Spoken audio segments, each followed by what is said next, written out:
If you wake up every single day, Monday through Friday in your business as the owner of your agency or your freelancing business, and you are working in your client's business, meaning that every single day you're sort of waiting for your client to tell you what to do, you're pretty much spending 9 to 5 in client fulfillment. If that's you, I want to share how actually putting your client second is going to help you get ahead. Let's get it going.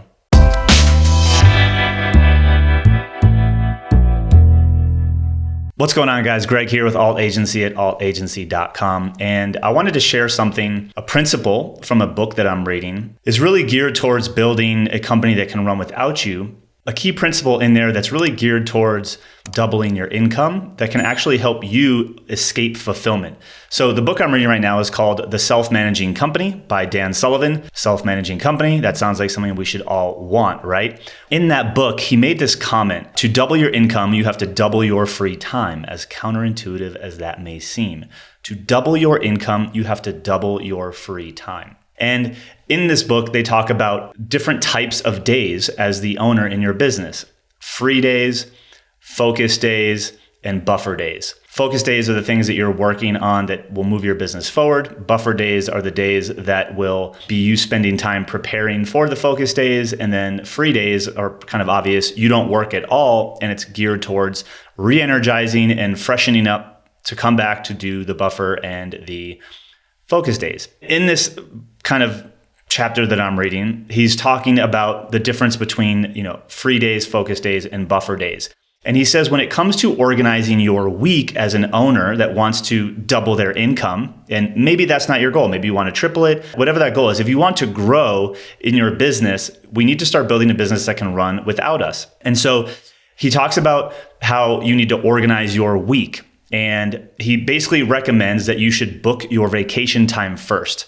And with whatever time is left over, that's the amount of time you get to dedicate to getting your work done. So whatever is left over is the amount of time you have to get your work done. Now, that seems probably counterintuitive, right? The key principle here is that if we look at, all of the time that we have allotted, and we say, okay, well, in any given week, this is the time that I have, and I book my vacation or my free time first, right?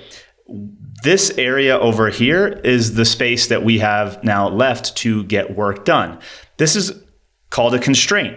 How we now spend that leftover time is going to be different if we're just trying to fill all of our time with client work, right? So what it really ultimately does is this forces you to be productive during the time that you have left over. How does this translate to you? How does this translate to you in your business? Well, here's the thing. Most agency owners that I talk to, freelancers, consultants, when they look at their time, let's come back and look at our time as a whole, okay? They just show up Monday through Friday and wait for a client to tell them what to do, or they know that they have certain things that the client is waiting on, and they fill up all of their time with client fulfillment. Well, if they do that, there really isn't much time left for them to focus on growing their business. Because like I said at the beginning, you're spending too much time in your client's business. You're helping their business grow, not yours. So just like Dan talks about booking vacation time first, we help our clients do, and what I encourage you to do is book your time to work on your business first. And look, in the beginning, that might be 25% of the pie if we look at all of the time as a whole. This is you working on your business, okay? And then this is your clients. If you do that, obviously limited capacity left to work on your client's business. Am I right? So that means the type of client that we take is going to change. The amount we charge per client is going to have to be reconsidered, because if I'm trying to hit a certain revenue goal and I have less time dedicated to fulfillment because I'm doing things like sales, marketing, and fulfillment over here, right? Like that's what we would focus on. We'd focus on sales. We'd focus on marketing. We'd focus on creating content that brings our ideal prospect to us. Then we have less time in the fulfillment bucket to work on clients, right? So each client that we work with needs to kind of elevate in the value that they bring to our business, and probably need to up-level the type of client you work with. So maybe those $2,000 contracts, $2,000 monthly installments isn't going to cut it anymore. We need to raise that lifetime value of a client from maybe 3 to 5K to 15K and up, so that we can feel confident in we have a limited amount of time and that's where we're going to spend, but that means we're going to spend it on better, higher paying clients that need specific things that we can help them with.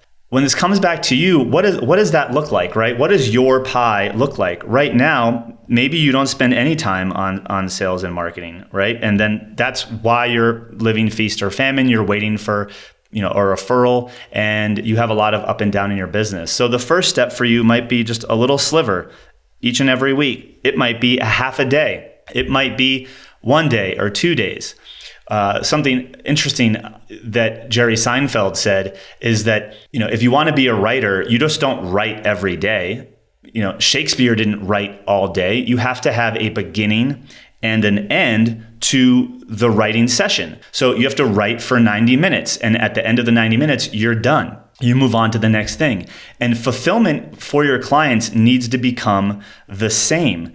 We need to look at our week. And if we say, hey, we have, 5 days, Monday, Tuesday, Wednesday, Thursday, and Friday, we might start to say, hey, I know I'm drawing on my head right now. We might start to say, hey, I'm going to dedicate Tuesdays and Thursdays to me working on my business. I'm going to create content. I'm going to outbound prospect. I'm going to have sales calls. I'm going to do things that are going to help move the needle forward in my business. And then on these off days, Monday and Wednesday and Friday, we work on our client stuff. Maybe that's version 1 for you. I know a few of our clients actually have dedicated specific weeks of the month to fulfillment. All of week 2 and all of week 4 are dedicated to fulfillment. So the off weeks to work on their own business.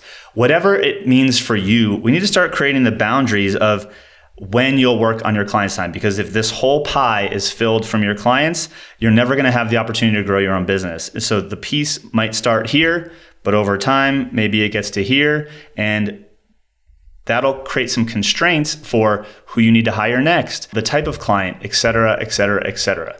If you want to double your income, you need to double your free time. If you want to double your agency, you need to double the time that you're spending on working on your business and up-level the type of client that you're working with, how much each client is worth, et cetera, et cetera, et cetera. So I hope you find this valuable. I just thought really interesting principle. Instead of living a reactionary week, operating day in and day out, waiting for clients that already paid you to give you more work, because they will keep doing that, you need to have time dedicated to go growing your business. So get out there, block some time each and every week for you to work on your business.